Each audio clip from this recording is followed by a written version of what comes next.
Bonsoir tout le monde. C'est Antoine ici. Gabriel, je viens de regarder mes photos de vacances et je ne peux pas arrêter de sourire. J'ai trouvé des photos d'un endroit incroyable que j'avais presque oublié. Bienvenue sur Wow Spoken French, chers auditeurs. Oh, des photos de vacances? Raconte-moi. Où est-ce que tu étais? Ça avait l'air magnifique? Attends, laisse-moi te raconter. C'était il y a 3 ans. J'étais dans les Alpes françaises, dans un petit village qui s'appelle Chamonix. Tu connais? Chamonix. Oui, bien sûr. C'est près du Mont Blanc, non? J'ai toujours voulu y aller, mais je n'ai jamais eu l'occasion. Exactement. Et écoute, Gabriel, je ne peux même pas décrire avec des mots à quel point c'était beau. Les montagnes étaient énormes, couvertes de neige blanche. Le ciel était d'un bleu si profond. Ça semble magnifique. Mais tu sais quoi? Moi aussi, j'ai un endroit comme ça dans ma mémoire. Un endroit tellement beau que je pense encore à lui des années après. Vraiment? Où c'était? Raconte-moi. C'était au Japon. J'étais à Kyoto pendant la saison des cerisiers en fleurs. Tu sais, les sakuras? Oh mon Dieu, Antoine, c'était comme être dans un rêve rose. Les cerisiers en fleurs. J'ai vu des photos, mais je n'y suis jamais allé. C'était vraiment aussi beau qu'on le dit? Plus beau. Imagine des milliers d'arbres avec des fleurs roses et blanches. Le vent souffle doucement et les pétales tombent comme de la neige. Les gens appellent ça la neige de cerisier. Waouh! Ça semble poétique. Et tu étais seul ou avec quelqu'un? J'étais avec ma meilleure amie. On marchait dans le parc Maruyama pendant des heures.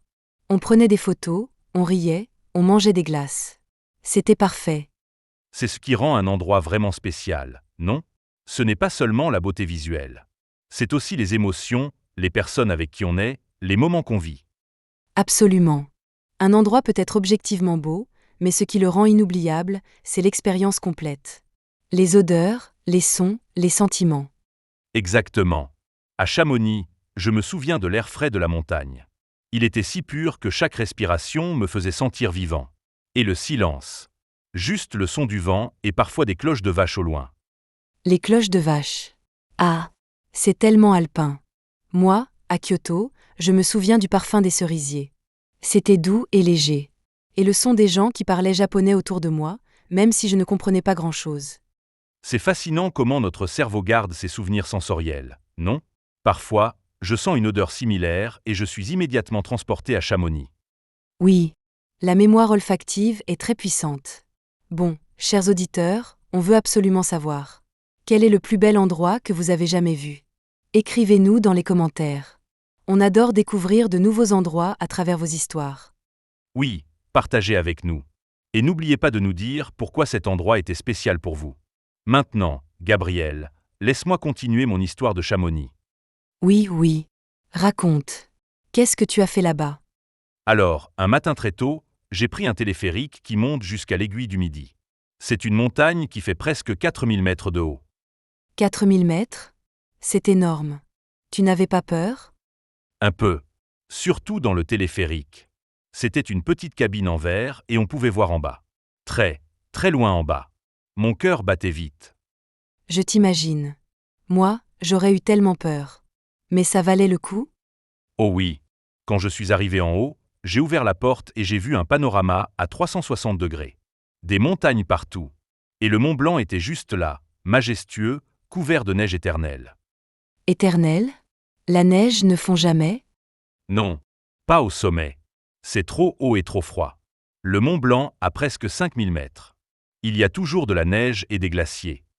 Incroyable. Et comment tu te sentais là-haut? Petit. Vraiment petit. Tu sais, dans la vie quotidienne, on se sent important.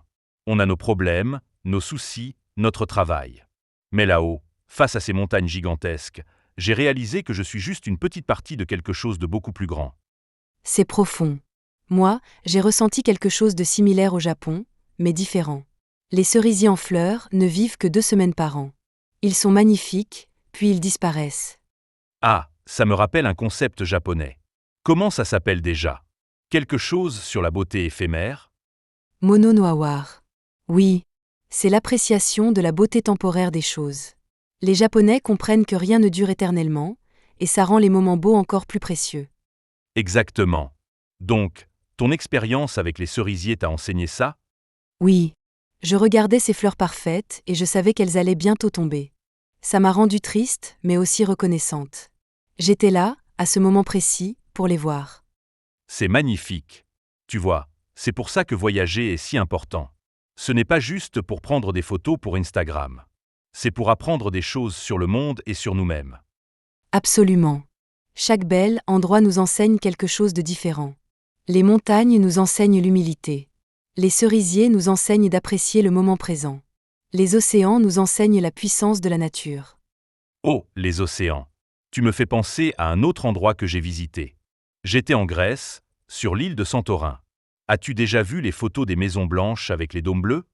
Oui, c'est iconique. C'était aussi beau en personne? Encore plus beau. Mais ce qui était vraiment spectaculaire, c'était le coucher de soleil. Tout le monde se rassemble dans le village d'Oïa pour regarder le soleil descendre dans la mer Égée. J'ai entendu parler de ça. Apparemment, c'est l'un des plus beaux couchers de soleil du monde. C'est vrai. Le ciel devient orange, puis rose, puis violet. La mer reflète toutes ces couleurs. Les maisons blanches brillent. Et tout le monde est silencieux, juste en train de regarder. Ça doit être magique. Tu sais, moi aussi j'ai un souvenir de coucher de soleil incroyable. C'était au Maroc, dans le désert du Sahara. Le Sahara. Tu étais dans le désert? Raconte. Oui, j'ai fait une excursion en chameau pendant 2 jours. On a dormi dans des tentes berbères sous les étoiles. Mais le moment le plus beau, c'était le coucher de soleil sur les dunes de sable. Comment c'était? Les dunes étaient dorées, puis oranges, puis rouges. Les ombres créaient des formes et des courbes magnifiques. Et le silence. Antoine, un silence tellement profond que j'entendais mon propre cœur battre. Le désert a ce pouvoir, non? Ce silence qui n'existe nulle part ailleurs dans le monde moderne. Exactement. Et la nuit, les étoiles. J'ai vu la Voie lactée pour la première fois de ma vie. C'était comme un fleuve de lumière dans le ciel. Ah, les étoiles dans le désert. Moi, je les ai vues dans les Alpes aussi. Loin de toute pollution lumineuse, on peut voir des milliers et des milliers d'étoiles. C'est incroyable, non?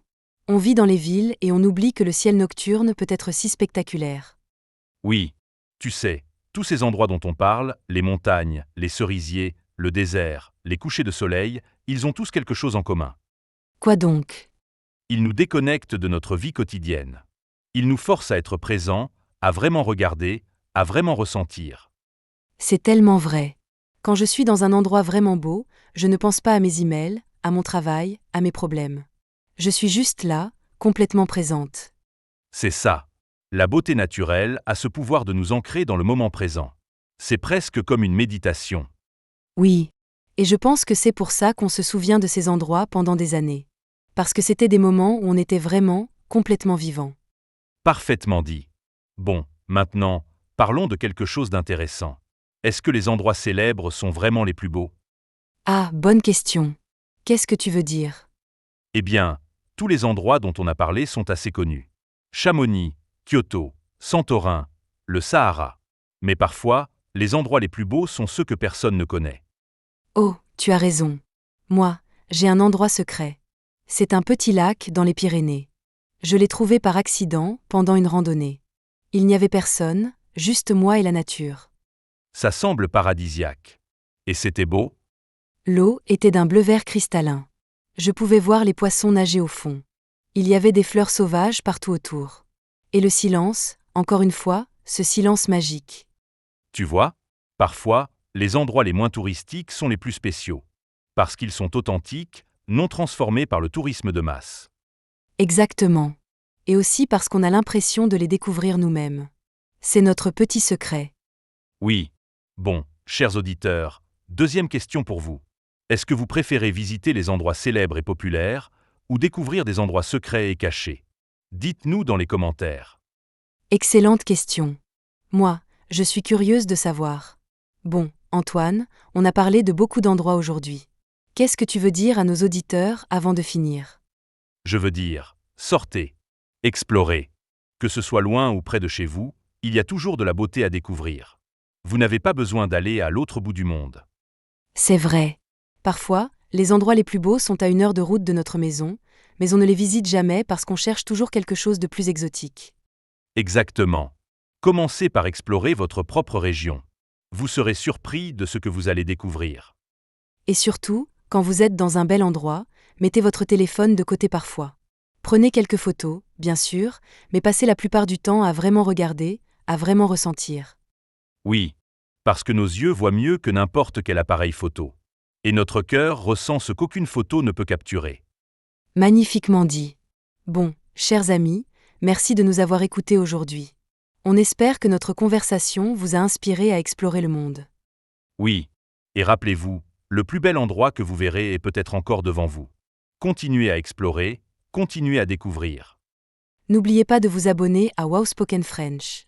On est là chaque semaine avec des conversations intéressantes pour vous aider à pratiquer votre français naturellement. Et activez les notifications. On ne veut pas que vous manquiez nos épisodes. Chaque semaine, on explore ensemble des sujets fascinants. Alors, chers auditeurs, on vous souhaite de beaux voyages et de belles découvertes. Allez voir le monde. Bonne soirée à tous. Et rappelez-vous, la beauté est partout si on prend le temps de la regarder.